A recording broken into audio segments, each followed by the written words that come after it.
Ang kwentong ito ay hango sa totoong buhay.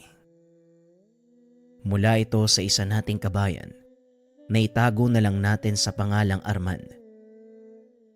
Walang eksaktong taon, probinsya ng Capiz. Arman, linisin mo yung kabilang kwarto. Sa makalawa darating ang Tio Diego mo.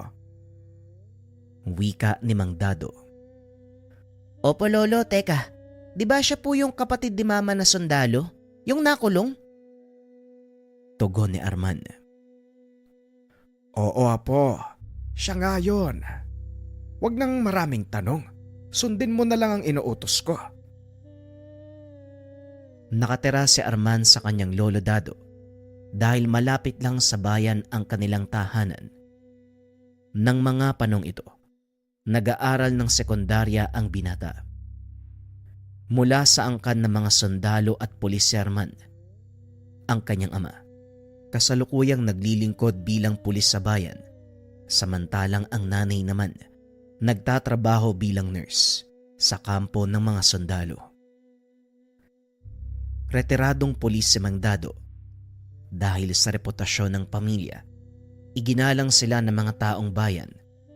Mataas ang tingin ng mga tao sa kanila, maliban na lang sa isang anak ni Mang Dado, si Diego. Pumasok ito ng militar, ngunit kalaunan ay nakulong dahil sinalakay nila ang isang baryo. Pinagpapapatay ang mga tao na walang kalaban-laban. Ito ang kumalat na balita, pero walang nakakaalam ng totoong pangyayari, maliban na lamang kay Mang Dado. Atras tayo ng 2 taon.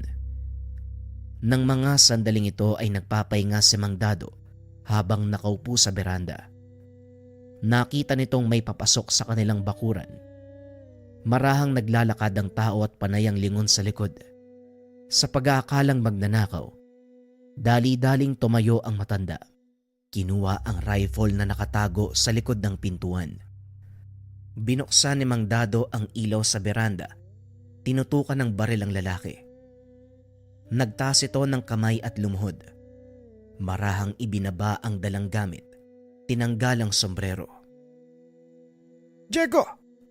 Anak nang, alam mo bang kamunti ka na kitang barilin? Hindi ba nadestino ka? Anong ginagawa mo dito? Sa loob ko na ipapaliwanag, tay. Papasukin niyo ako. May sugat ako sa tagiliran. Nanlaki ang mga mata ng matanda. Nang masipat ang tumutulong dugo sa tagiliran ng binata, inalalaya ni Mang Dado ang anak papasok ng bahay. Ano bang nangyari sa'yo? Bakit ka ba umuwi dito? Saan mo nakuha ang sugat na yan? Napainkwentro po kami ng tropa ko, tay. Nakatanggap kami ng impormasyon tungkol sa isang baryo. Ayon sa ulat, pugad daw ng mga rebelde. Pero mas malala pala sa rebelde yung nadatna namin eh. Mas malala sa rebelde. Anong ibig mong sabihin?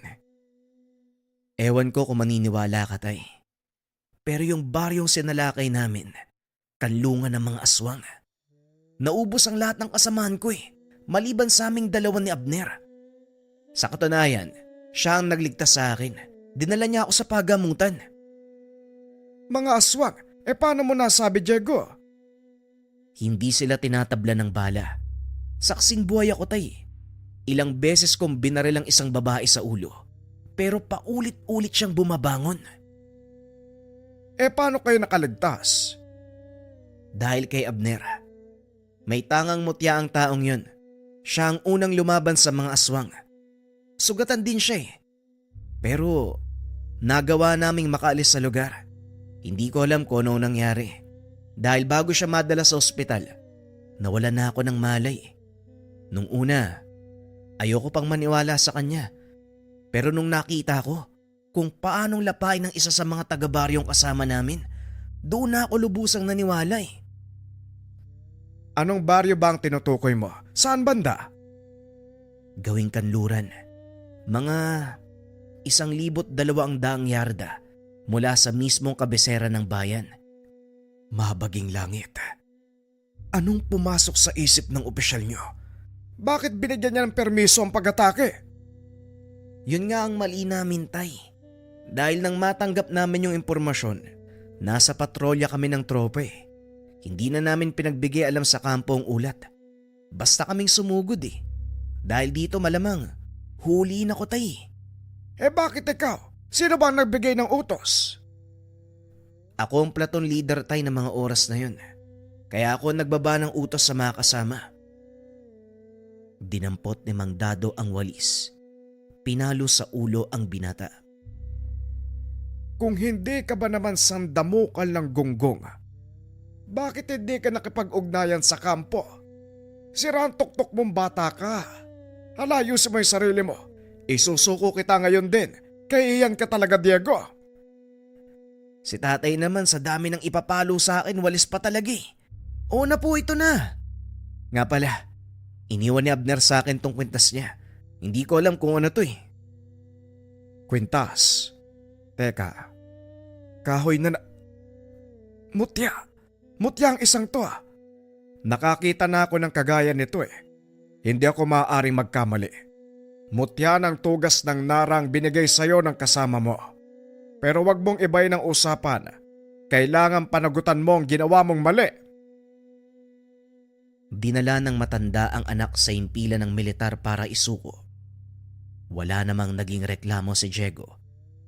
Alam niyang mali din ang ginawang paglusob dahil hindi sinabi sa mga nakakataas. 3 taong pagkakakulong ang naging sentensya ng binata. Binigyan ito ng pagkakataong makabalik sa militar sa oras na mabuno ang sentensya. Ngunit iba ang nasa isip ni Diego ng mga oras na yun. Ngayong nakakulong ka na, pag-isipan mong mabuti ang mga kilos mo, Diego. Hindi basta-basta ang maging sundalo. Hindi puro tapang ang dapat pairalin. Pasalamat ka, nabigyan ka pa ng pagkakataong manilbihan pagkatapos ng sentensya mo. Sa palagay ko tay, hindi na ako babalik sa serbisyo. May mas mahalagang bagay akong dapat asikasuhin eh. Pagkatapos po nito tay. Ito ang naging usap ng mag-ama. Binuo ni Diego ang kanyang sentensya hanggang sa makalaya. Balik tayo sa kasalukuyan. Ngayong araw po yung uwi ni Tio Diego. Hindi po ba uuwi si nanay at tatay? Hindi rin ako sigurado eh. Papalapit na ang eleksyon, masyadong magulo ang paligid. Lagi naman pong ganun, wala namang bago. Habang nag-uusap ang maglolo, isang sasakyan ang huminto sa harapan ng tahanan. Bumaba ang isang binata na nakasuot ng itim na sando. Puno ng tato ang braso. Napakahaba ng buhok.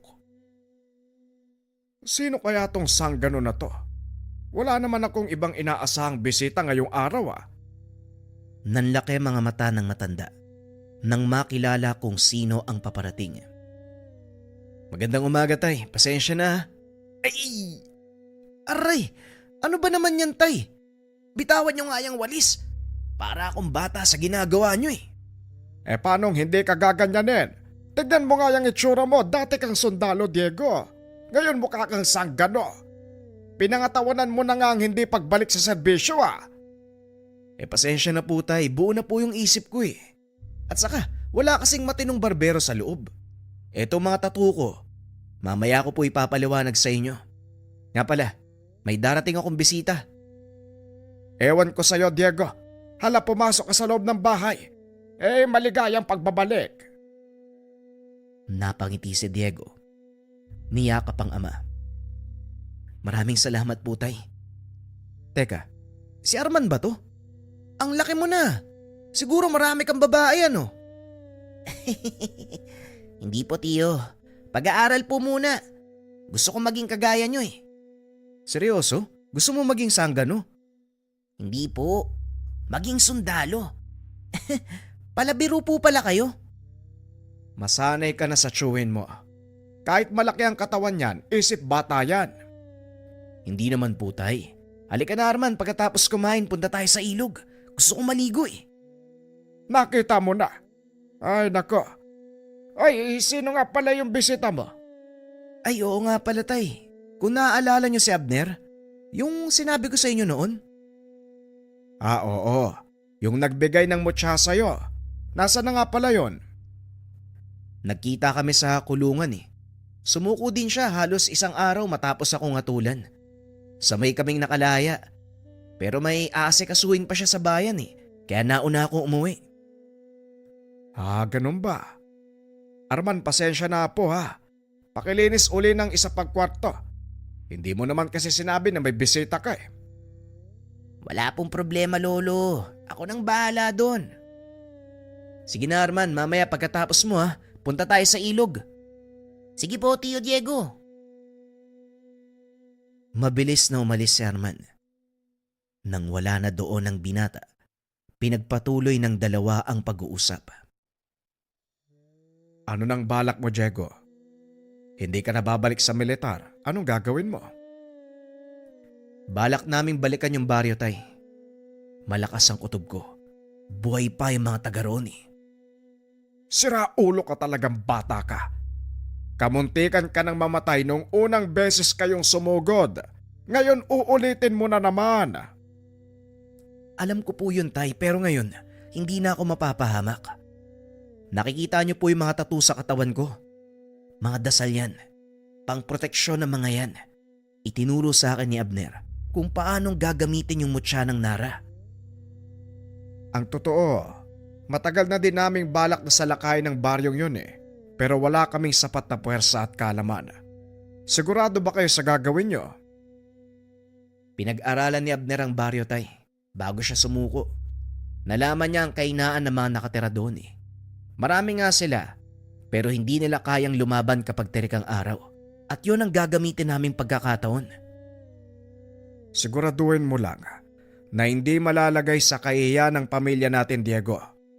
Alam mo kung paanong iningatan ng mga kapatid mo ang kanilang apelyido. Huwag kang mag-alala, Tay. Hindi malalaman ng publiko ang gagawin namin ni Abner. Pag-uusap ng dalawa. Lingid sa kalaman ng mga ito. Naririnig ni Arman ang kanilang pag-uusap. Nagkunwari ito na walang alam. Maya-maya ay may humintong sasakyan. Dali-daling pinagbuksan ni Arman ang kanilang panauhin. Nandito na pala si Abner, Tay. Buddy, tuloy ka. Nga pala tatay ko, dating kolonel. Napatingin si Mang Dado. Malahiganting lalaki ang nakatayo sa kanyang harapan. Matipuno ang katawan. May mga pilat sa muka. Narinig ko na po ang tungkol sa inyo. Ako nga pala si Abner. Tumuloy kayo. Pagpasensyahan mo na ha. Puro pandak ang nakatira sa bahay eh. Ingatan mo na lang ang Hindi na ituloy ng binata ang sasabihin. Biglang kumalabog ang kisame. Ay, naku, pasensya na po kayo. Hindi ko nakita ang ilaw. Hayaan nyo, ayusin ko na lang po mamaya. Hindi na. Huwag mo nang isipin yan, maupo ka. Sandali lang, kukuha ko ng kape. Maya-maya ay bumalik si Mang Dado. Inabot kay Abner ang isang tasa ng kape. Maraming salamat po. Nga pala, may ibang tao bang nakakaalam ng pag-uwi mo ngayon? Wala, buddy. Si tatay lang sa kayo mga kapatid ko. Mabuti naman. Hindi rin tayo magtatagal dito, buddy ah. Mga ilang araw lang. Sapat na siguro yun para makapaganda tayo. Naunawaan ko, buddy. Pasensya na tayo pero hindi kami magtatagal dito eh. Bakit ba kailangan yung gawin ang bagay na ito? Pwede nyo naman silang hayaan na lang. Hindi po, Manong. Salot ang mga aswang na yun. Marami na silang pinatay at hindi na po namin hahayaan na madagdagan pa mga biktima nila. Ipinaliwanag din ito ang dahilan kung bakit nila sinugod ang baryo nang hindi nagbibigay alam sa mga nakakataas. Ayon sa binata, humingi ng tulong sa kanila ang kapitan ng mismong baryo dahil unti-unting inuubos ng mga aswang ang alaga nilang hayop. Natakot ito na baka dumating sa punto na wala na silang makain. Mga tao naman ang kanilang pagdiskitahan. Kaya kami kumilos nang hindi nagsasabi. Kaso lang malaking pagkakamali ang ginawa ko. Marami sa mga kasama namin ang napahamak. At ito ang dahilan kung bakit namin sasalakayin ng baryo. Magagawa lang namin ni Abner ang bagay na yun kapag wala na kami sa militar. Delikado ang pakay nyo. Kung sakaling magtagumpay ang plano at mapatay nyo silang lahat, anong iisipin ng mga tao? Wala kang dapat alalahanin, Manong, dahil sekreto ang gagawin naming pagkilos. Hindi ko alam kung maniniwala ako. Pero kung yan ang sa tingin nyong tama, gawin nyo. Mag-iingat lang kayo. Matapos ang pag-uusap, tinupad ni Diego ang pangako sa pamangkin. Sinamahan niya ito sa ilog at naligo. Nang mga sandaling iyon ay kasama nila si Abner. Nagulat ang mga tao dahil noon lang nakita ang kaibigan ni Diego. Malahigante. Idagdag mo pa ang matipunong pangangatawan. Kahit sinong makasalubong ay siguradong matatakot. Payapa ang lugar niyo, Diego. Mas gugustuhin kong tumira sa ganitong lugar. Ito mismo ang dahilan kung bakit pinili kong sumama sa iyo, Abner. Ayokong umabot sa punto na manganib ang bayang ito dahil sa pakana ng mga aswang. Tama ang naging desisyon mo, Diego. Magtiwala ka lang sa gamit na binigay ko sa'yo, pati na rin sa mga dasal na nakaukit sa katawan mo. Pag-uusap ng dalawa. Matapos ang ilang araw ng pagpapahinga, nagpaalam na ang mga ito. Hindi na ako pipigil. Hindi na ituloy ng binata ang sasabihin. Biglang dumating ang kapatid ni Diego. Tatay, Diego! Mabuti naman naabutan ko kayo. Hindi kayo maniniwala sa sasabihin ko. Alam mo palang hindi kami maniniwala wag mo nang sabihin. Si tatay talaga puro biro Seryoso ako. Rumisponde ako sa isang patayan sa kabilang baryo. Isang pamilya ang walang awang pinagpapapatay. Anong hindi ka paniwala doon? Wakwak ho yung sikmura ng mga biktima Yung mga bata, halos wala nang lamang loob. May mga kagat sa ligang ilan sa kanila. Usap-usapan ng mga tao sa paligid, aswang daw po yung may gawa. Pulis ka, Mando. Naniniwala ka sa mga haka-haka. Paniwalaan mo ang resulta ng investigasyon. Alam ko po yun, Tay. Pero may mga bakas na nakita sa paligid Mga yabag ng paa mula sa malaking aso. Di nasagot na ang tanong mo. Pwedeng malaking aso ang lumapa sa mga yon. Tayong bakas. Kasing laki ng kamao ng tao. Nanlaki ang mga mata ni Mang Dado. Dali-daling pinunta nila Diego ang pinangyarihan ng krimen. Nakumpirma ni Abner na hindi pangkaraniwang hayop o tao ang may gawa nun. Walang duda, Diego. Aswang ang may gawa nito. Nandito na sila sa bayan nyo.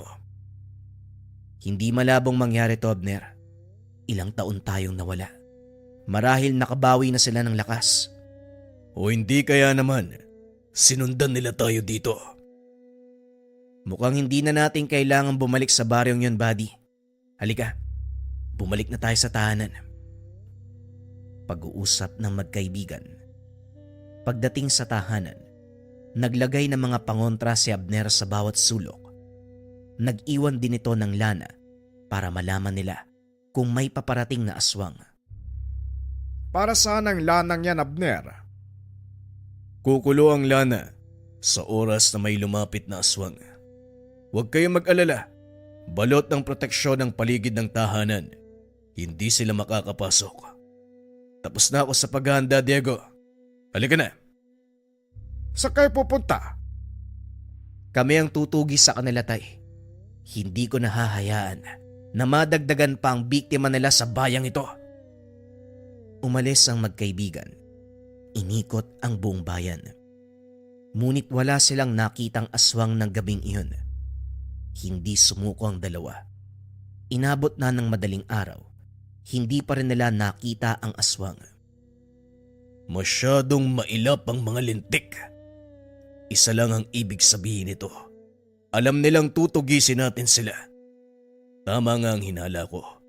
Tayo ang pakay ng mga aswang, Diego. Paano mo ba nasabi, buddy?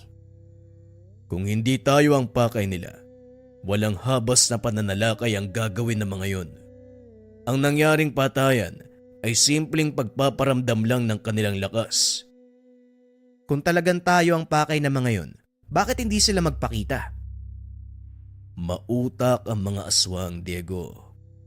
Kung saan ka hindi handa, doon sila sasalakay. Malakas din ang pakiramdam ko na hindi iisa ang aswang na nandito. Maaring isang pangkat o isang kawan. Posible yan, Abner. Kaya kailangan nating silang mahanap sa lalong madaling panahon. Ayoko madamay ang pamilya ko. Nagpa siya ang dalawa na umalis ng bayan dahil alam nila hahabulin sila ng mga nilalang.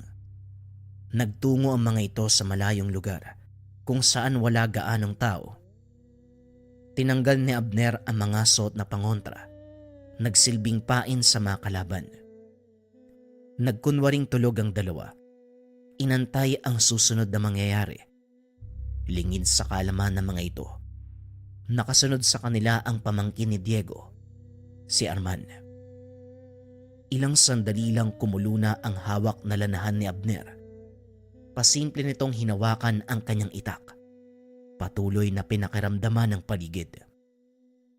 Laking gulat ng dalawa. Biglang nakarinig ng malakas sa sigaw. Teka, boses ni Arman yun ah. Anak ng... Dali-daling bumangon ng binata pero inawat ito ni Abner. Sandali lang. May kakayahang gumaya ng boses sa mga aswang, Diego. Maaring nililin lang nila tayo. Tama ka, Abner. May alam akong paraan para malaman natin kung si Arman nga ang sumisigaw. Arman, kung naririnig mo ko, sagutin mo ang tanong ko. Anong ginagawa mo? Akong bahala, buddy. Matalinong bata si Arman. Hindi siya basta-basta matatakot eh. Sagutin mo ang tanong ko, Arman. Ilan ang nunal ko sa likuran? Nagulat si Abner nang biglang sumagot ang binata. 6 tiyo, 4 sa may buhok at 2 patay. Nagkatinginan ang dalawa. Kagad natukoy ang kinaroroonan ni Arman. Hindi lang basta tanong ang binigay ko kay Arman. Sekretong salita ang mga yon, Abner. Tignan mo ang malalaking bato na yon. 4 na may tumutubong damo at 2 malalapad. Nasa gitna ng mga yan si Arman. Nakatago sa bawat bato, mga kalaban. Lahi nga kayo ng mga militar. Ano pang inaantay mo? Dali-daling sumugod si Diego. Walang pasabi, sinabuyan nito ng asin ang unang bato kung saan nagtatago ang isa sa mga kalaban. Napasigaw ito at kagad lumabas. Nagulat ang nilalang dahil itak ni Abner ang kagad na sumalubong sa kanya. Hawak-hawak nito ang ulo ng aswang habang nakatayo sa malawak na kapatagan. Kung talagang matatapang kayo, bakit hindi nyo ko harapin? Magsipaglabas kayo! Isa-isang dumungaw ang mga aswang. Dali-dali namang tumakbo si Arman papunta sa kinakatayuan ni Diego. May isang aswang na nakasunod sa binata na kagad namang pinigilan ni Diego. Sinalubong niya ito at pinagbababaril. Bagaman alam ng binata na hindi tatabla ng kalaban, ginawa niya ito upang tuluyang makapunta sa ligtas na lugar ang pamangkin. Hinarap ng magkaibigan ang mga aswang. Isinuot ni Abner ang kanyang mga pangontra at walang pagdadalawang isip na sumugod. Malalakas ang mga ito, ngunit dahil sa tangang gamit ng 2 magkaibigan, nagagawa nilang makipagsabayan ng atake. Nanonood lang si Arman ng mga sandaling iyon habang nakatago sa bato. Parang nasa pelikula ang binata habang pinagmamasdang makipagsagupaan ang tsuhin at ang kaibigan nito. Binitawan ni Abner ang kanyang itak. Gamit ang purong lakas, hinawakan nito sa ulo ang isa sa mga aswang. Inihampas sa bato. Nadurog ang bungo ng nilalang sa sobrang lakas ng pagkakahampas ng Ginoo. Malahalimaw ang lakas na ipinapakita ni Abner. Hindi naman nagpatalo si Diego. Gamit ang mutya ng Nara, Walang pagdadalawang isip nitong sinalubong ang mga kalmot at kagat ng mga aswang. Nagtaka ang mga nilalang dahil hindi tumatalab sa binata ang kanilang matatalas na kuko. 6 bakal ang katawan ng binata. 6 laban sa 2 ang naging laban. Maliban sa 4 na unang nagpakita, may 2 pang nakatago sa kakahuyan. Ngunit hindi naging hadlang ang kakulangan sa bilang para talunin ng magkaibigan ang mga aswang. Hindi na rin nila binigyan ng pagkakataong makatakas ang mga nilalang. Dinampot ni Abner ang kanyang itak. Dinasalan nito. Pinugutan ng ulo ang mga kalaban. Kumuha ng langis si Diego. Ibinuhos sa katawan ng mga aswang sabay sindi. Nagliyab ang paligid hanggang sa tuluyang matupok ang mga patay na katawan ng kalaban. Siniguro ng 2, walang matitirang palatandaan na naganap ang labanan. Matapos ang nakakapagod na sagupan, nagpahinga sandali ang 2. Lumapit naman si Arman dahil sa ginawa nitong pagsunod. Isang malutong na kutos ang binigay ng tiyuhin. Aray ko naman, tiyo. Ang sakit nun ah. Bagay lang yan sa matigas ang ulong kagaya mo. Pero mahusay ang ginawa mo ha. Pinaira lang presensya ng pag-iisip. Hindi mo hinayaang pangibabawan ka ng takot. Si Lolo Dado ang nagturo sa akin nun eh. Ang sabi niya sa oras ng panganib, manatiling kalmado dahil wala kang magagawang tama kapag nagpadala ka sa pagkataranta. Tama ka. Pero bakit ka sumunod sa amin? Matagal ko na po kasing naririnig kay Lolo Dado ang tungkol sa inyo. Matapang daw po kayo. Walang kinakatakutan.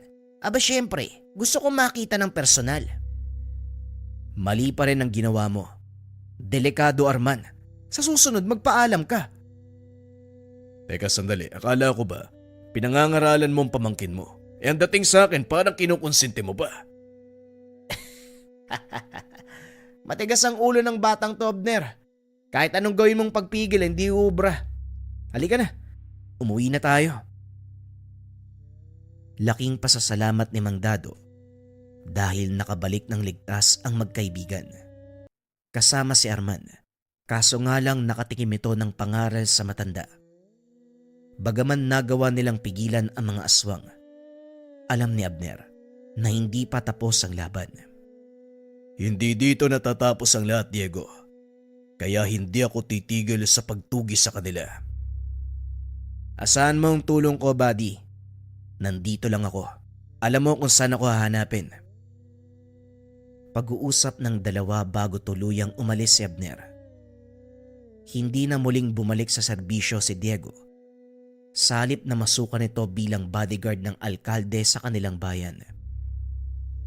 Sa paglipas ng taon, wala nang paramdam mula sa mga aswang. Hindi na rin bumalik si Abner. Si Arman ay pumasok sa PMA at kalaunan ay naging sundalo. Paano ba yan, Tio Diego?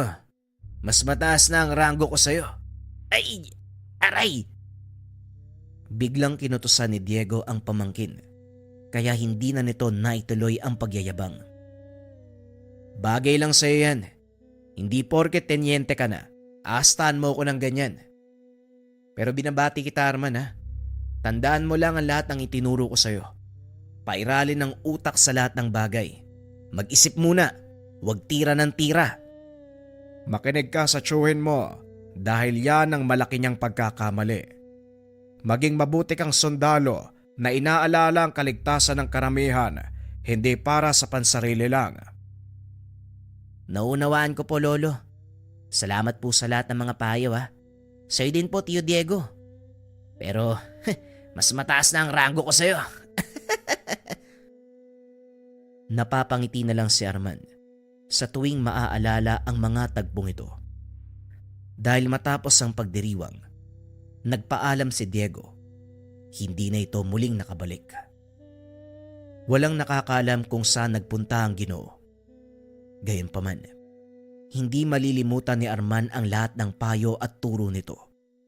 Maging ang engkwentro nila sa mga aswang. Lahat ng masasayang alaala sa tiyuhin at sa kaibigan nitong si Abner.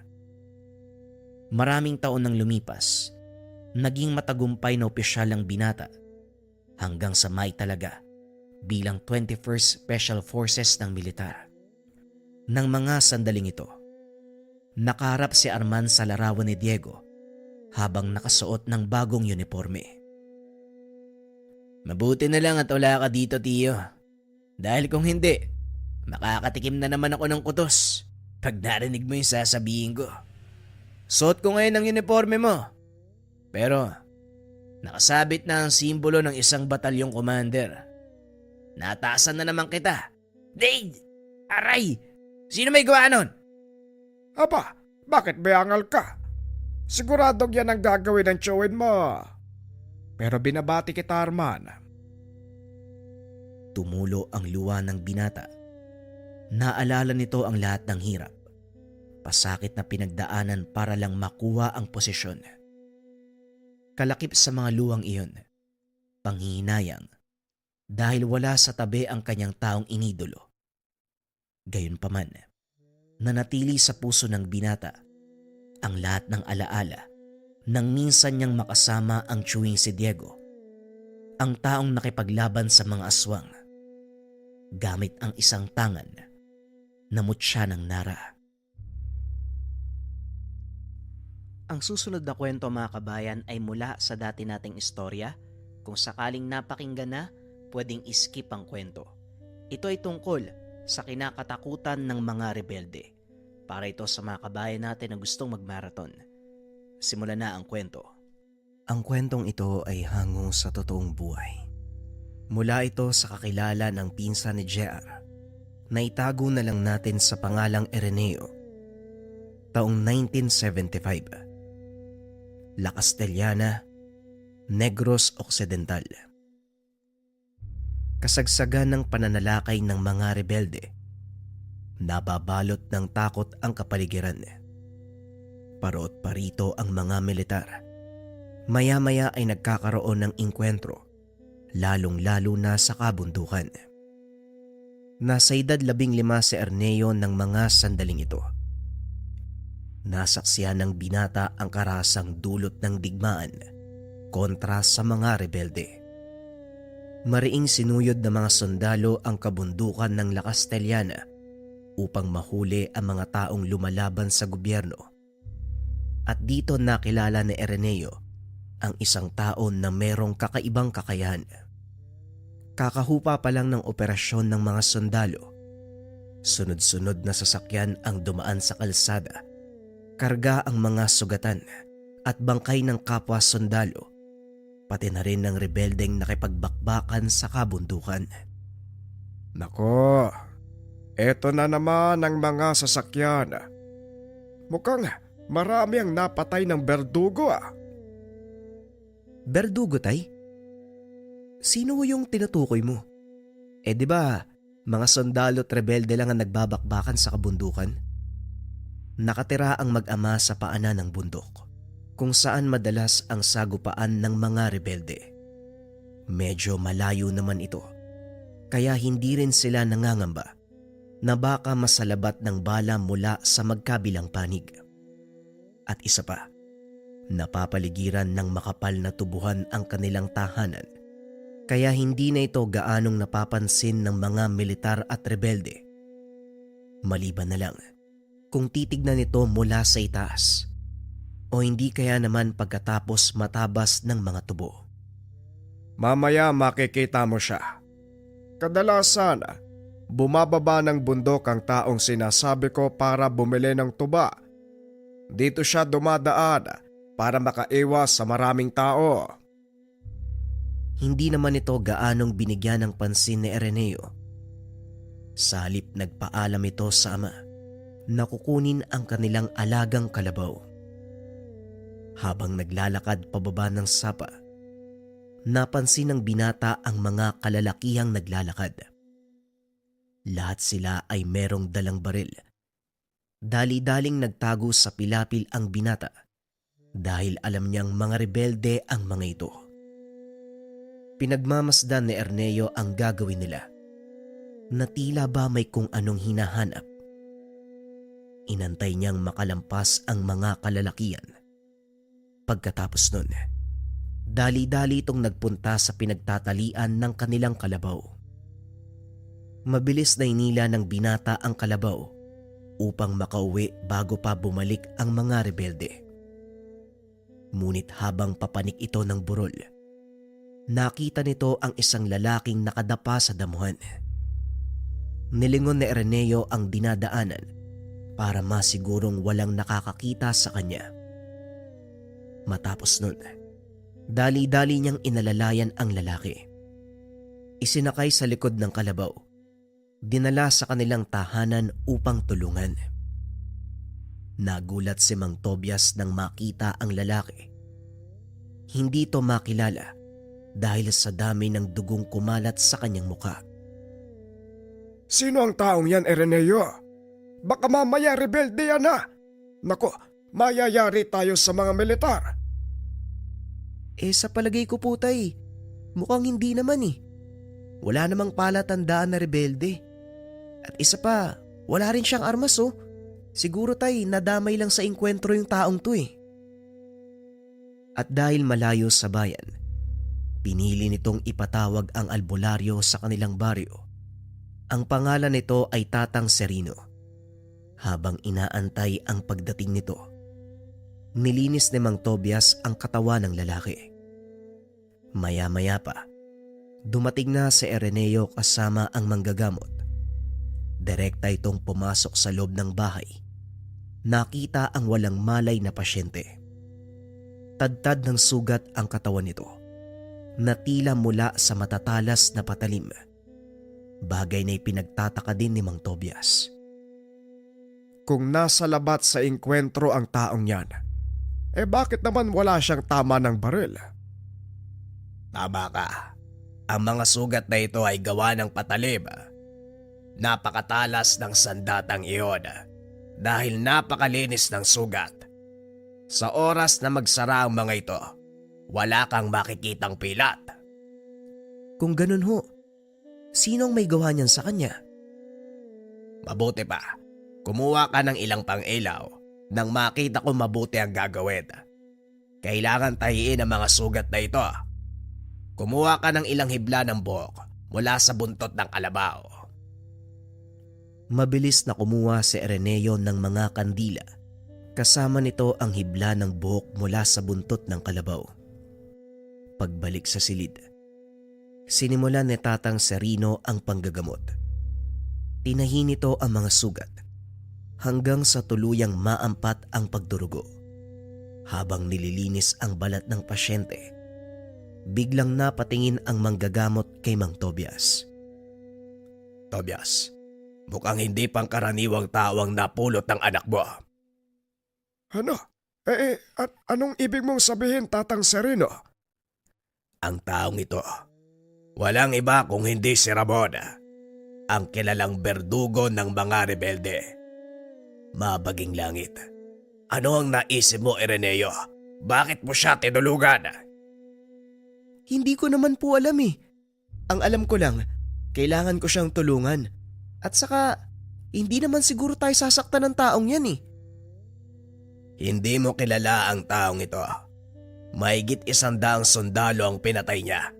Yan ang usap-usapan sa kabisera at kasalukuyan siyang pinaghahanap ng mga sundalo. Bago ko makita yung taong yan, napansin ko yung grupo ng mga rebelde sa sapa na parang mayroon silang hinahanap eh. Mabuti na lang hindi nila ako napansin. Kung hinahanap siya ng mga sundalo, malamang ganun din ang kanyang mga kasama. Tama ka, Araneo. Kaya delikado kung may makakaalam ng kinaroroonan ng taong ito. Tatang Serino, pwede bang wag mo na lang sabihin sa ibang tungkol dito?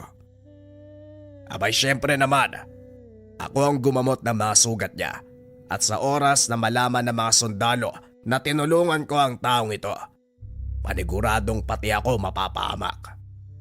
Sasabihin ko na lang sa asawa ko na nanghilot ako ng binti ng kalabaw. Matapos gamutin ng pasyente, nagpaalam na itong aalis.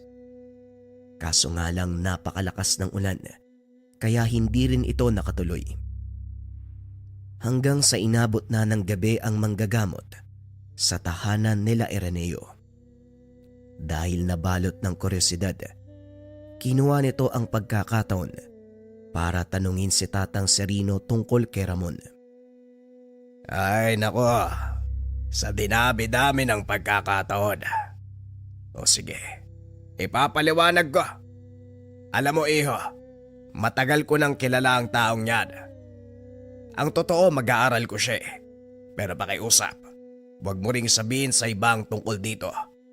Lahat ng malalaman mo at sekreto ko at ni Ramon, hindi dapat makarating sa iba.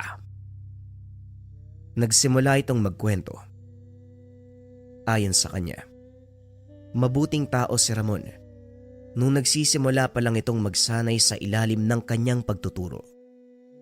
Maraming natulungan si Ramon gamit ang natutunang kakayahan. Hindi lang sa panggagamot, kundi maging sa pang-araw-araw na buhay. Kinakatakutan si Ramon dahil sa angkin nitong lakas at kakaibang kakayahan na hindi tinatabla ng bala. Maging ang mga rebelde, pati na rin ang militar, umiiwas sa tuwing makikita nilang naglalakad si Ramon sa daan. Walang sino man ang nagtatangka na gumawa ng masama sa kanilang lugar. Dahil sa oras na malaman ito ni Ramon, hindi ito magdadalawang isip na parusahan ang taong iyon.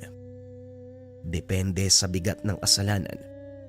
Kung minsan ay pinuputulan niya ng kamay o hindi kaya naman ng buong braso, lalo na kung ang taong iyon ay nahuling nagnakaw. At kapag nakapatay naman, kamatayan din ang pinapataw niyang parusa. Hindi magawang pigilan ng mga otoridad si Ramon dahil maging sila, walang kalaban-laban sa taglay nitong kakayahan. Ilang beses nang tinambangan ng mga militar, ngunit walang nagagawa ang mga ito. Bagaman sugatan, hindi nila nagawang mahuli dahil sa taglay nitong bilis. Tatanong ko lang po, Tatang, bakit naman siya pumanig sa mga rebelde? Sa palagay ko, hindi pumanig sa mga rebelde si Ramon. Ang totoo, walang nakakaalam na nandito pa siya sa baryo. Hindi ko alam kung sinong nakalaban niya.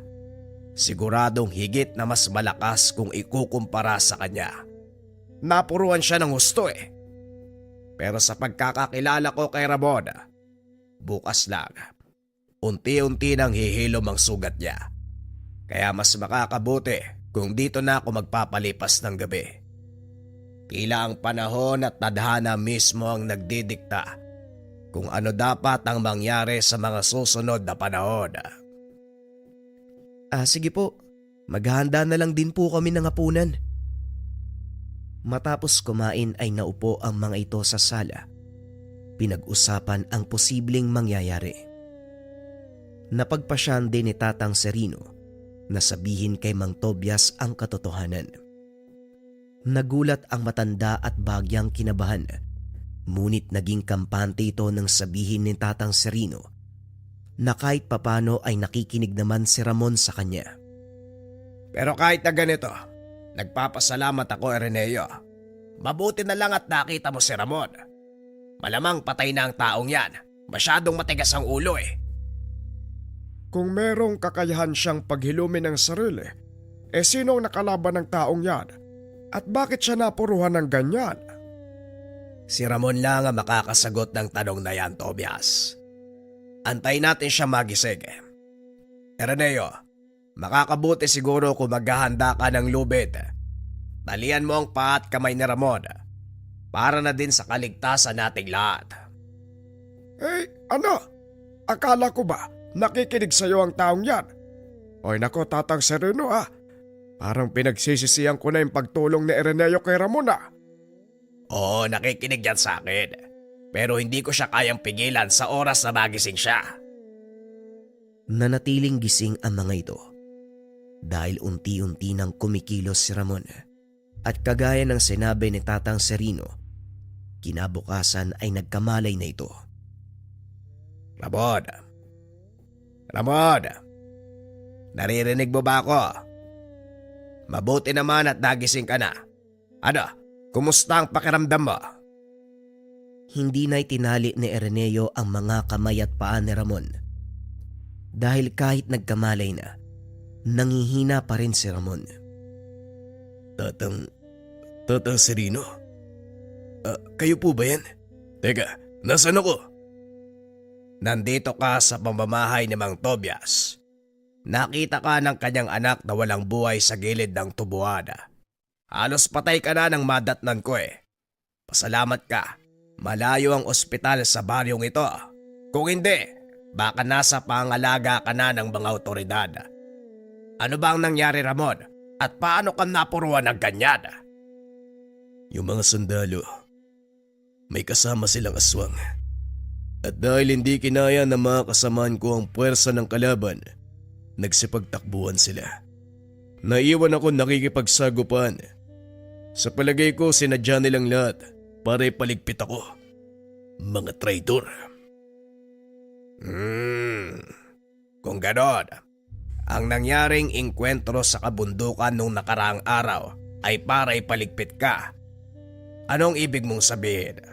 Anong aswang? Paanong nangyari ang bagay na yon? Mamaya mo na tanungin ang mag-aaral mo. Ang mabuti pa, iho. Humigop ka muna ng mainit na sabaw, Ramon, para tuluyang manumbalik ang lakas mo. Maraming salamat po sa inyo, Mang Tobias, at sa anak mo. Malaki ang utang na loob ko sa kanya. Pilit niyang itinatayo ang sarili. Huwag mong pilitin ang sarili mo, Ramon. Masyadong malalim ang sugat mo sa tiyan. Maaari itong bumuka. Ano ba ang gamit na sandata ng kalaban mo at nagawa ka niyang sugatan ng ganyan? Gaya nga po ng sinabi ko, Tatang. Aswang ho ang nakalaban ko. Meron siyang tangang mutya na bumasag sa kabal at kunat ko. Paanong nagkaroon ng aswang ang hanay ng mga militar? Hindi naman nagsasalita si Ireneo. Pinapakiramdaman niya si Ramon. Hindi kasapi ng militar ang aswang na yon. Sa palagay ko, kinontrata siya para ipangtapat sa akin. Kaya maraming salamat sa anak mo dahil nagawa ko pang mabuhay. At sa oras na magkita kami uli, sisiguraduhin ko, pupulutin niya ang bituka niya sa lupa. Nanatili ito sa tahanan nila Ireneo sa loob ng mahabang panahon. Bagaman magaling na ang sugat, pinayuhan ito ni Tatang Sereno na manatili muna sa lugar na iyon hanggat hindi pa humuhupa ang tensyon sa kabundukan. Tama ang Tatang Sereno mo, Ramon. Walang sino man ang maghihinalang nandito ka dahil wala namang pumupunta dito. Nga pala, mamaya lang ay uuwi na si Ireneo. Inutusan ko kasi siyang lumuwas ng bayan para magbenta ng mga alaga naming manok. Ay pagdating ng anak ko, siya na muna ang makakasama mo dito sa loob ng ilang araw. Kailangan kong puntahan ng aming palayan sa kabilang baryo. Gagapasin na kasi at kailangan merong bantay doon. Pagsapit ng hapon ay dumating na si Ireneo. Kinausap ito ng ama tungkol sa pananatili ni Ramon. Ikaw na muna ang bahala sa panauhin natin Tulungan mo siyang linisin ng mga sugat, lalong-lalo na sa likod May hirapan siyang abutin ng mga yon. Sige ho, tay. Ako na ang bahala. Kinabukasan maagang umalis ang matanda. Habang nagsisibak ng kahoy, nagulat ang binata dahil dinampot ni Ramon ang isa pang palakol at tinulungan nito. Naku Ramon, hindi ka pa pwedeng gumawa ng mabigat na gawain. Sariwa pa yung ilan sa mga sugat mo. Mamaya bumukas yan eh. Huwag mo kong alalahanin, bata. Magaling na ang mga sugat ko. At isa pa, nakakaburyong maupo lang sa loob ng bahay. Kaya pala, hindi ba ako nakakapagpasalamat sa pagligtas mo sa akin? Maraming salamat sa iyo Kung hindi dahil sa ginawa mo, malamang pinagpepiesta na ako ng mga bulate. Naku wala ho yun Manong. Masaya ho ako at nanumbalik na ang lakas nyo. Pero maiba ako. Ano na yung susunod mong gagawin? Gaya ng sinabi ni Tatang, mananatili muna ako dito magpapalamig. Pagkatapos hahanapin ko yung aswang na yun, pupugutan ko yun ng ulo. Medyo nakakatakot ito kapag nagsasalita. Pero nararamdaman ni Ireneo, mabuting tao si Ramon. Habang nagsisibak ng kahoy, napansin ng binata ang mga pilat sa katawan ni Ramon. Maliban sa mga bagong sugat, mas lalong nakaagaw ng atensyon ng binata ang mga tattoo ni Ramon sa katawan. Manong, pwede ko bang malaman kung ano yung mga tattoo na yan? Ito ba? Mga dasal yan. Si Tatang Serino naglagay nung nagsasanay pa lang ako. Mga pangproteksyon, pangkabal. Ito ang dahilan kung bakit hindi ako tinatabla ng bala. Ganun mo ba? Kung meron ka niyan, bakit ka nasugatan ng kalaban mo? Aswang ang nakalaban ko. Meron siyang tanga na mutya na bumabasag ng lahat ng depensa. Eh di, delikado pala kung magkakaharap kayo uli. Paano mo siya matatalo, Manong? Kung sakaling magkasagupa uli kayo, eh di ba nababasag niya yung, ang tawag dun? Tangan? Yung mutya? Napangiti si Ramon.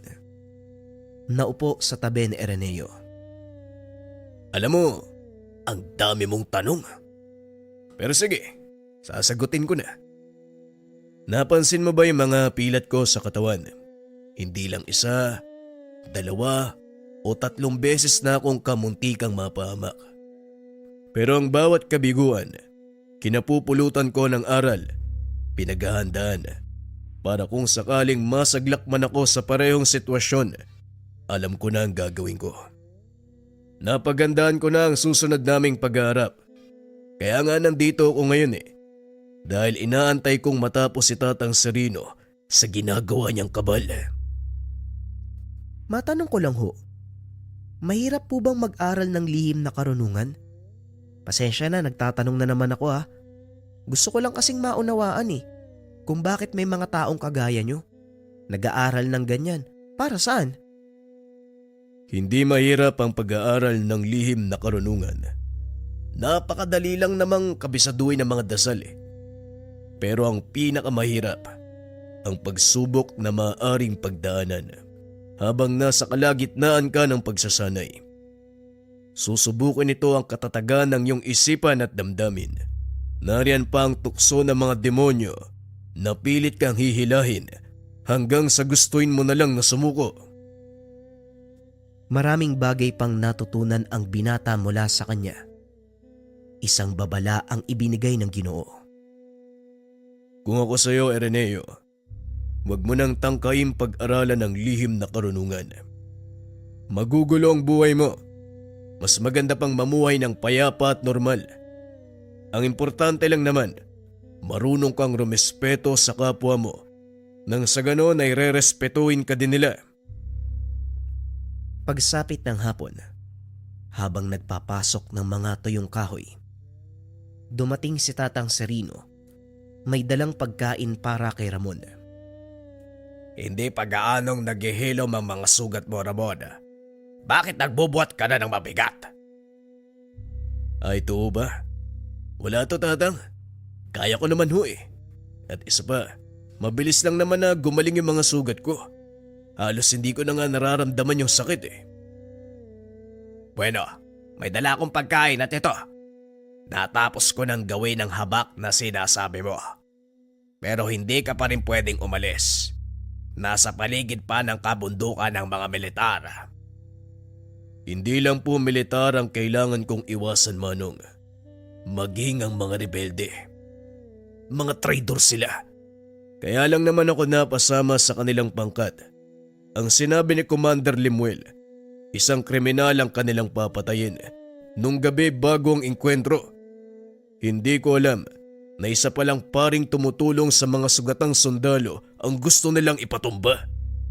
Kaya nga noon pa man sinasabi ko na sa'yo, walang maidudulot na kabutihan ang ginagawa mo. Oo, nililinis mo ang kasamaan, pero hindi mo pwedeng ipaunawa sa batas na mabuti ang iyong hangarin. Dahil una sa lahat, labag sa lituntunin ng tao ang pagkitil ng buhay. Kahit gaano pa kalinis ang intensyon mo, Ramon, masama ka pa rin kapag tinignan sa usapin ng batas. Alam ko yun, Tatang. Pero wala na ako magagawa eh. Hindi ako nakinig sa inyo nung una. Pinairal ko ang galit. Nagpadala sa bugso ng damdamin. Kaya eto ko ngayon. Wala nang takas sa kumunoy na kinasasadlakan ng buhay ko. Kapala, Ireneo. Nadaanan ko ang tatay mo. Ibinili niyang pumunta ka doon sa palayan niyo. Mukhang kailangan niya ng kasama sa pagbabantay ng mga naipagpag na palay. Sumasalakay na naman ang mga magnanakaw. Ramon, ang mabuti pa sumama ka sa kanila. Nang sa ganon may katuwangang matanda kung sakaling may magtangkang magnakaw ng mga inaning palay. Walang problema sa akin, Tatang. Mas mabuti nga yun eh. Para makapaglakad-lakad naman ako. Sige po, Tatang. Ihanda ko lang po yung mga gamit. Pagkatapos naming pakainin yung mga alaga namin, tutuloy na ho kami sa palayan. Malapit ng maggabi nang lumakad ang dalawa. Sinadya ito ni Ramon para walang masyadong makapansin sa kanila at hindi malaman ng mga taga-baryo na pansamantala siyang naninirahan sa tahanan ni Mang Tobias. Ilang sandali pa, narating nila ang palayan. Nakita nilang may siga sa harapan ng kubo kung saan nakalatag ang mga uhay na hindi pa napapagpag. Naroon din ang mga sako ng palay. Nakaupo ang matanda sa atangan ng kubo habang nagmamasid sa paligid. Magandang gabi po, Tay. Pasensya na po, medyo ginabi kami ng dating ha. Kailangan kasi naming tapusin yung gawaing bahay bago tumuloy. Ayos lang, Ireneo. Mabuti naman at nandito ka rin, Ramon. O kumusta? Ano na ang lagay ng sugat mo? Maayos na po ang pakiramdam ko, Manong. Maraming salamat po sa inyo. Eto, nagdala kami ng mga kakain. At saka dumaan kami ni Ireneo sa kabesera para bumili ng 1 galon ng tuba. Pampainit ng katawan. Habang masayang nag-uusap ang mga ito, tila nawala sa isip ng mag-ama ang takot sa Ginoo. Sa kabila ng katotohanan, kaharap nila ng mga sandaling iyon ang kinakatakutang berdugo. Nagsalitan ang mga ito sa pagbabantay ng mga palay. Wala namang nangyaring kakaiba ng gabing iyon. Ngunit kinabukasan, habang patuloy sa pag-akot ng mga nagapas na palay, napadaan ang mga nagpapatrolyang sundalo. Isa-isang sinisiyasat ang mga naroon. Mabuti na lang napansin ito ni Ireneo, kaya naman kagad binigyan ng babala si Ramon. Manong magtago po kayo. Nandito yung mga sundalo.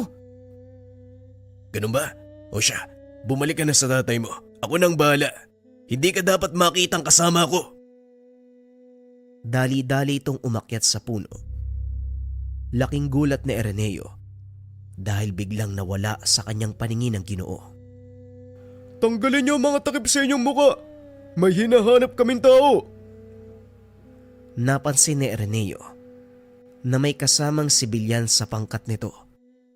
May mga medalyong suot at merong nakasugbit na itak sa bewang. Sa isip ng binata, ito marahil ang nakasagupa ni Ramon. Tatay, yan siguro yung sinasabi ni Manong Ramon.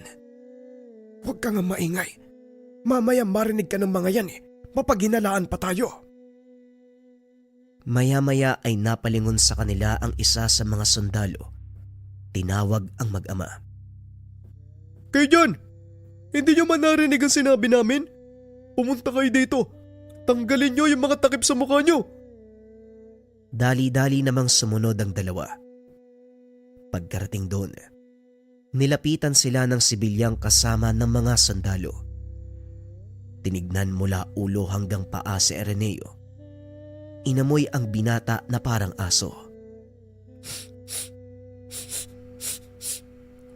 Wala dito ang hinahanap natin. Ngunit patuloy itong nakatitig kay Ireneo Nakahinga ng maluwag ang mga ito. Nagpatuloy sa pagtatrabaho. Umalis na ang mga sundalo sa lugar nang masiguradong wala na ang panganib. Dali-daling bumaba ng puno si Ramon at nilapitan ang mag-ama. Manong, pasensya na kayo pero hindi po tayo pwedeng umuwi sa bahay niyo. Ang taong kasama ng mga sundalo, siya ang nakasagupa ko. Alam niyang kasama niyo ako at siguradong mamayang gabi, hindi yun magdadalawang isip na sugurin tayo. Ay kung ganon, anong mas makakabuti natin gawin? Ihatid ko muna kayo sa bahay ni Tatang Serino. Ako na po ang bahalang magpaliwanag sa kanya. Sa ngayon, bilisan na natin bago pa sumapit ang dilim. Iniwan ng mga ito ang gapasan. Ipinagkatiwala sa mga tao ang naaning palay. Kampante naman ng matanda. Walang magnanakaw sa mga ito dahil na rin sa presensya ng mga sundalo sa lugar. Pagdating sa tahanan ni Tatang Serino, ipinaliwanag ni Ramon ang nangyari. Pumayag naman ng manggagamot na pansamantalang manatili sina Ireneo sa tahanan nito. Mas mabuti ngang dumito na muna kayo, Tobias. Masyadong mapanganib kung uwi kayo sa bahay nyo. Siguradong alam na ito ng kalaban ni Ramon. Pero ikaw, anong binabalak mo? Ako ang haharap sa kanila. Maiwan kayong dalawa dito, Mang Tobias. At huwag kayong susunod sa bahay nyo. Doon ko sila kakatagpuin. Dalin mo ang itak na ito. Alam kong wala na mga sandata mo at ito na lang ang tanging naiwan. Habang inaabot kay Ramon ang isang ginunting. Salamat, Manong. Sapat na ang sandatang ito para malabanan ko ng harapan si Rizal. Matapos ang pag-uusap, kagad na itong lumakad. Lingid sa kalaman ng lahat, sinundan ni Ireneo ang Ginoo pauwi ng kanilang tahanan. Hindi naman ito namalayan ni Ramon dahil nagmamadali siyang makarating sa lugar. Padilim na ng mga oras na yon at dahil walang tao sa tahanan, wala ring ilaw na nakasindi. Marahang naglakad si Ramon papasok ng bakuran. Naupo ito sa atangan ng tahanan. Nagmasid naman sa malayo sa Ireneo dahil gusto nitong makita ang labanan sa pagitan ng aswang at ng bertugo. Ilang oras ang nakalipas, ngunit wala pa ring dumadating na kalaban. Halos makaidlip na si Ireneo sa kinaupuan. Tadtad na din ng kagat ng lamok ang braso at binti. Ngunit hindi siya pwedeng gumawa ng ingay dahil malalaman ni Ramon na naroon siya sa lugar.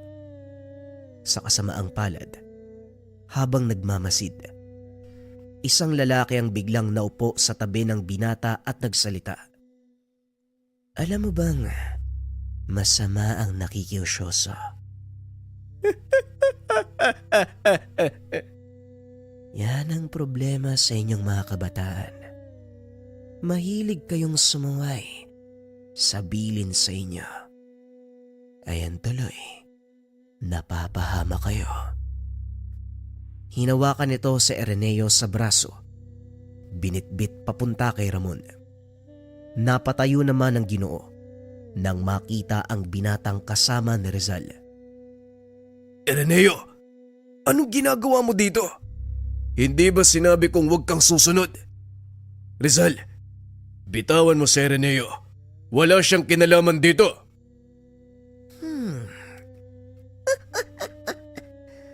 Walang kinalaman. Kung hindi dahil sa kanya, wala na sana akong problema ngayon. At dahil tinulungan ka ng batang to, damay na rin siya sa kaguluhan. Ikaw ang may kasalanan kung bakit siya mamamatay. Ako ang kalaban mo, Rizal. Kaya ako ang harapin mo. Huwag kang duwag na nagtatago sa likod ng mga inosente.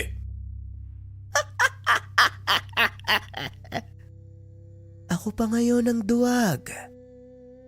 Matapos mong patayin ang kapatid ko, wala silang kalaban-laban, Ramon. Inihagis ito sa sulok si Ireneo. Hinarap niya si Ramon. Binunot ng Ginoo ang kanyang sandata. Naglakad papunta sa kalaban. Walang pagdadalawang isip na sumugod si Rizal. Kitang-kita ni Ireneo ang matalas nitong kuko at ang nagliliwanag na mata ng kalaban. Hindi ito makapaniwalang nasa harapan niya ang isang totoong aswang. Patuloy na pinapanood ng binata ang laban. Nasaksihan nito kung paanong kumilos si Ramon. Ayos ah. Sa nakikita ko, mukhang nanumbalik na ang kapangyarihan ng kabal mo. Pero ang tanong, hanggang saan ang itatagal niyan? Hindi na ito kagaya ng nauna. Sapat na ang taglay na bisa ng kabal na ito upang matalo ka.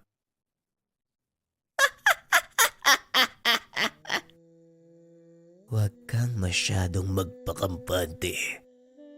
Hindi ka pa rin ba nadadala? Tingnan mo ang nangyari sa'yo noong nakaraang laban. Para kang karning tinadtad. Kung hindi ka lang nailigtas ng... Teka, nasaan ang kasama mo?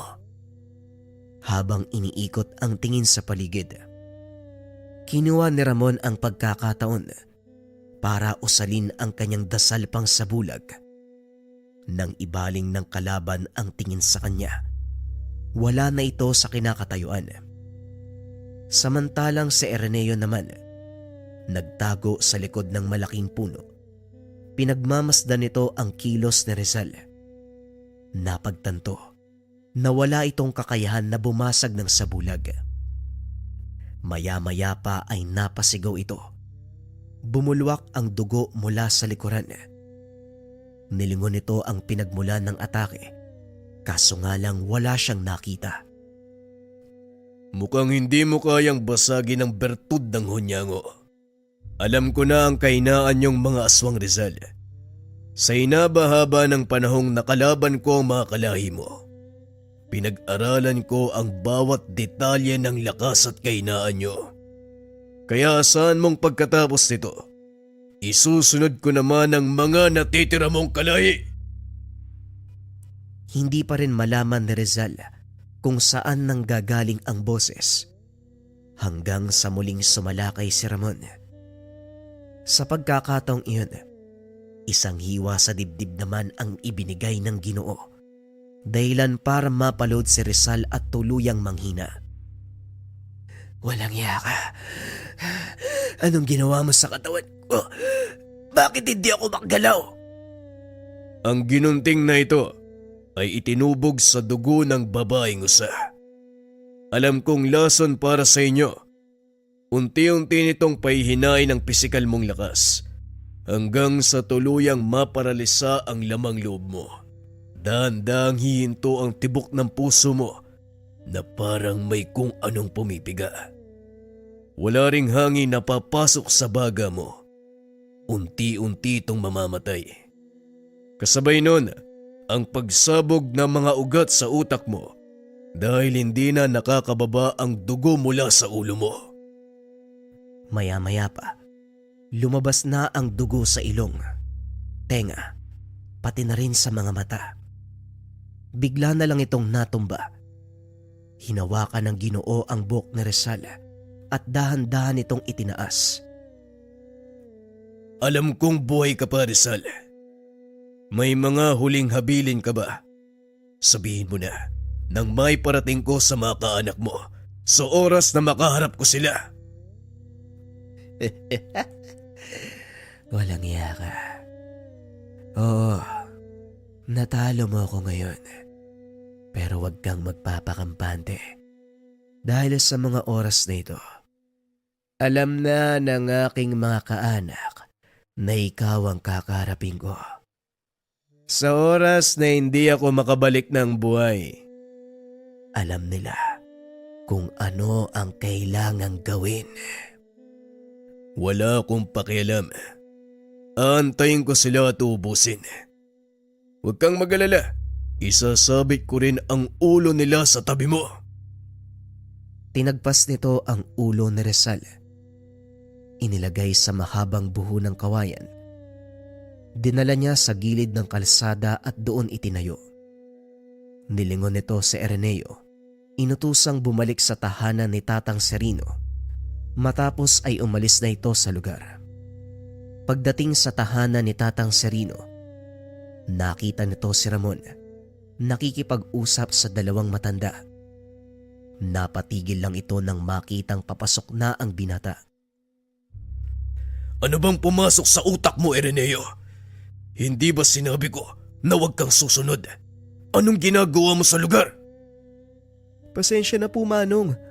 Pero kasi gusto ko lang makita kung paano ka makipaglaban eh. Pasensya na po, alam ko mali. Dahil kamunti ka na ako mamatay eh. Pero kahit magalit pa kayo, sasabihin kong sulit ang naramdaman kong takot. Naunawaan ko na po yung lahat ng tungkol sa inyo eh. Napakatigas ng ulo mo. Ay nako, kinabahan ako sa nangyari kanina. Akala ko tutuluyan ka ni Rizal eh. Huwag mo nang uulitin yun. Sa susunod na sasama ka, magsabi ka. Nagulat si Araneo sa sinabi nito. Nako Ramon, huwag mong pinapalaki ang ulo ng binatang yan. Pareho kayong mapapahamak. Ano magsabi ka? Alam ni Araneo ang mangyayari at nasa kanya kung uulitin pa rin niya ang bagay na yun o hindi. May sariling pagpapasya ang binatang ito at alam kong kaya niyang panindigan ng anumang gagawin niya. Napailing na lang si Tatang Serino. Hindi naman makapagsalita si Mang Tobias. O Tobias, anong nangyari sa'yo? Parang napako yung dila mo. Ay nako, Tatang Sereno.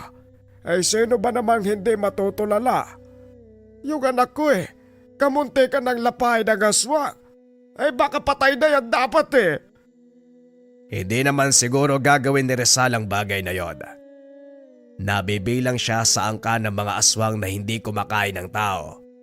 Kinukuha nila ang lakas mula sa isang bertud na hawak ng kanilang patriarka. At yon ang kailangang paghandaan ni Ramon. Anumang oras, siguradong malalaman nila na wala na ang isa sa mga galamay. Ang tinutukoy nitong lahi ng mga aswang ay ang tinatawag na dulmanan. Bagaman nabibilang sa uri ng pangkaraniwang aswang, hindi maitatanggi ang lakas ng mga ito. Kagaya ng mga pangkaraniwang aswang, sa gabi umeepekto ang kanilang kapangyarihan, kaya kailangan nila ng mga mutya para maprotektahan ang mga sarili. Balik tayo sa kwento. Nang mga oras na yun, kausap ni Ramon si Araneo. Samantalang ang dalawang matanda naman magkarap sa mesa habang umiinom ng tuba. Hindi mawala sa isipan ko kung bakit ang bilis maghilom ng sugat ni Ramon. Maaari mo bang sabihin sa akin ang dahilan, Tatang Sereno? Siguro nga, wala na akong dapat itago tungkol sa pagkatao ni Ramon. Naging malapit na rin siya sa inyo. Kaya naman wala na sigurong dahilan para ilihim pa ang bagay na to. Si Ramon ang nakapatay sa kapatid ni Rizal na tagapagmana ng bertud ng kanilang angkan. Sa makatuwid, nasa loob ng katawan ni Ramon ang bertud na iyon. Ito ang dahilan kung bakit napakabilis maghilom ng mga sugat niya. Meron siyang kakayahang gumamit ng malakas na sabulag. Maliban pa dito, ang kaalaman niya sa lihim na karunungan, higit pa sa isang aswang ang kakayahang taglay ni Ramon. Siguro naswertehan lang siya ni Rizal kaya napuruan noon. Lingid sa kaalaman ng matanda, nakatayo sa likod nila ang dalawa. Umaga nang mangyari ang pagsalakay nila Tatang, kaya hindi gumana ang bertud. Masyado ding malalim ang sugat ko at marami ng dugo ang nawala, kaya hindi na ako nakapag-usal ng mga dasal. Nagulat si Tatang Serino nang marinig ang boses ni Ramon. Humingi ito ng paumanhin dahil sa sinabi nito kay Mang Tobias ang kanyang sikreto. Wala kang dapat ipag-alala, Ramon. Ligtas sa amin ang sekreto mo. O siya, maupo ka na at saluhan mo kami. Masasayang lang ang tubang ito kapag pinaabot pa natin ang umaga. Kinabukasan, nagpaalam na babalik sa kanilang tahanan sila Araneo. Ngunit pinigilan ito ni Tatang Serino. Tobias, alam kong nag-aalala ka sa mga alaga mong hayop. Pero isipin mo ang kaligtasan niyong mag-ama. Maaaring doon sumalakay ang mga kalahi ni Rizal at siguradong madadamay kayo. Huwag po kayong mag-alala, Tatang. Sasamahan ko sila. Ako po ang bahala.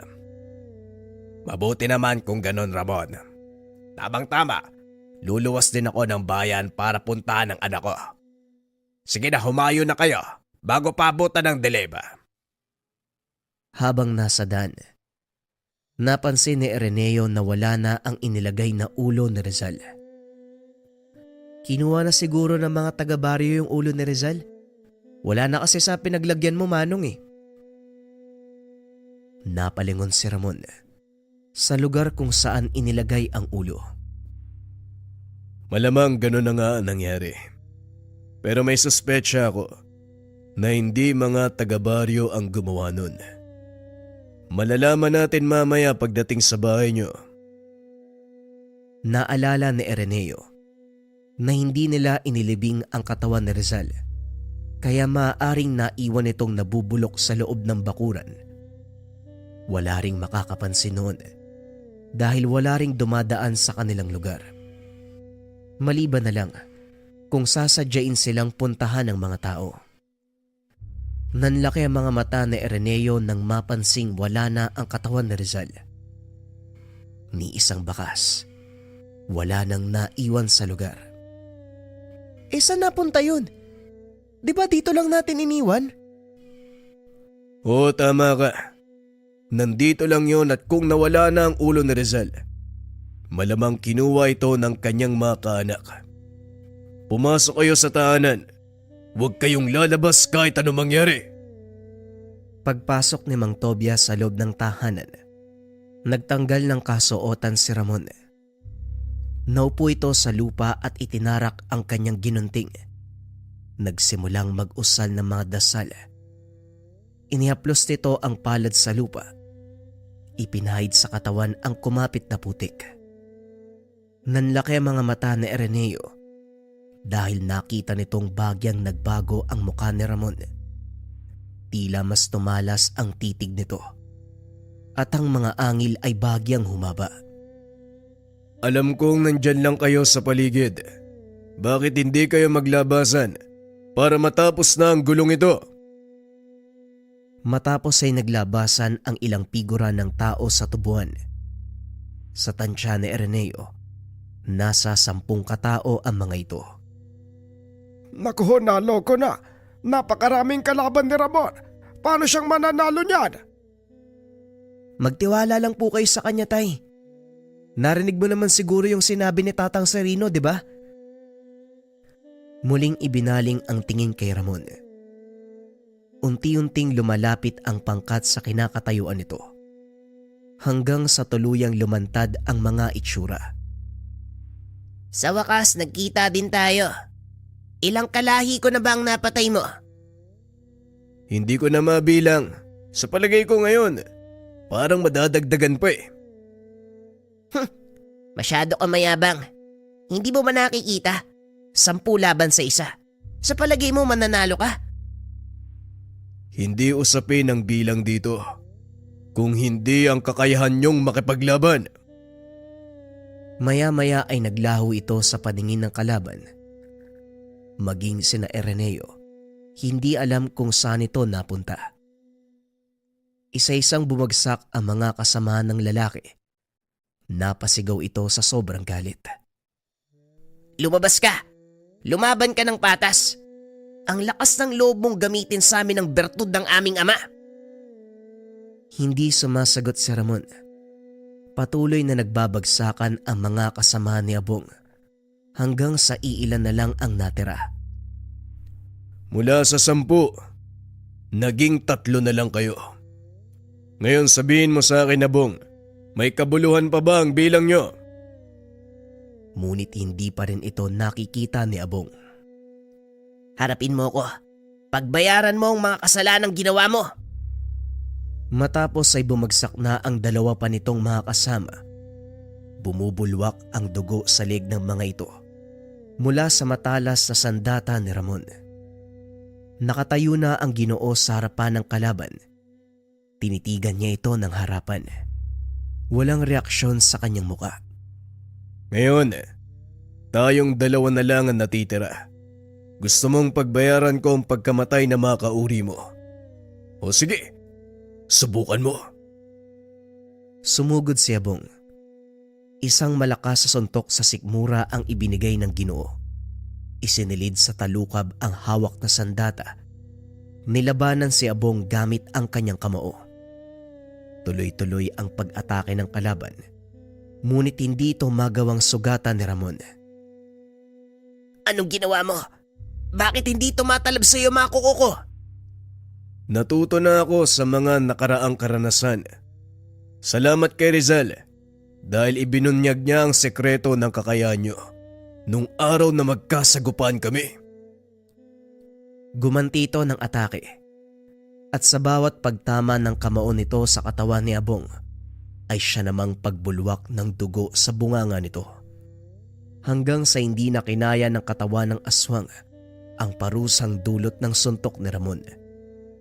Napaload na lang ito sa lupa habang patuloy na sumusuka ng dugo. Hanggang dito na lang ang panggugulo niyo. Siguro naman sapat na ang perwisyong dinulot niyo sa pagitan ng rebelde at mga sundalo. Salamat sa inyo. Maraming tao ang nadamay. Hindi ba yon ang gusto ng pamahalaan? Ang magkaroon ng digmaan nang sa ganon magkapera sila mula sa inaangkat na sandata.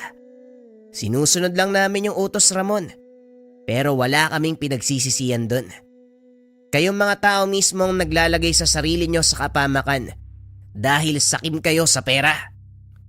Ginamit niyo naman ang kahinaan naming mga tao upang maggasik ng kaguluhan. Pasensya na. Pero hanggang dito ka na lang, Abong. Grabe na ang ginawa niyong perwisyo. Hinawakan ni Ramon ang leg ni Abong. Binunot ang sandata. Sabay tarak sa katawan nito. Napangiti si Abong habang marahang binubunot ng Ginoo ang kanyang sandata. Sa wakas, tapos na ang paghihirap. Ito ang huling katagang narinig ni Ireneo mula kay Abong bago ito tuluyang pugutan ni Ramon. Sa pagkakataong iyon, hindi na inilagay ng Ginoo ang ulo ng mga aswang sa buho. Sa halip inilibing niya ang mga ito sa gitna ng kagubatan. Matapos ang kaganapan, nagpaalam si Ramon na aalis. Bagaman labag sa kalooban ni Ireneo, wala na itong magagawa dahil hindi naman ito ang buhay na nakagisnan at nakasanayan ng kaibigan. Huwag kang mag-alala. Patuloy pa rin akong bibisita dito. Basta huwag ka lang magiging sanhi ng kaguluhan. Wala kang magiging problema sa akin, Ireneo. Siguraduhin mo lang nadadalaw ka ha. Kung hindi, araw-araw akong iinom. Tapos magwawala ako sa baryo para magpakita ka. Bahala ka sa buhay mo. Tignan natin kung sinong magiging kahiyahiya. Pero seryoso Manong, wag mo sana kaming kalimutan ha. Nandito lang ang tahanan namin, palaging bukas para sa'yo. Maraming salamat, Ireneo. Malaki ang utang na loob ko sa inyong mag-ama at habang buhay ko itong tatanawin. Matapos ang pag-uusap na yun, hindi na muling nagpakita si Ramon sa baryo. May ilang nakapagsabing napatay ito sa engkwentro. May ilan ding nagsasabi nakita itong pagala-gala sa syudad ng Bacolod. Walang tiyak na impormasyon tungkol sa totoong nangyari kay Ramon. Ngunit para kay Ireneo, mananatiling buhay ang alaala ng kaibigan. lalo na ang mga aral na iniwan nito sa kanya. Sa kasalukuyan, naninirahan na si Ireneo sa Maynila kasama ang kanyang pamilya. Paminsan-minsan, umuwi ito sa La Castellana upang bisitahin ang puntod ni Mang Tobias at Tatang Serino. Sa tuwing nagpupunta siya sa lugar, hindi maiwasan ni Ireneo na maalala ang kaganapan ng mga panahong nakasama niya si Ramon, ang isang tao na kinakatakutan ng mga rebelde, sundalo, maging ng mga aswang.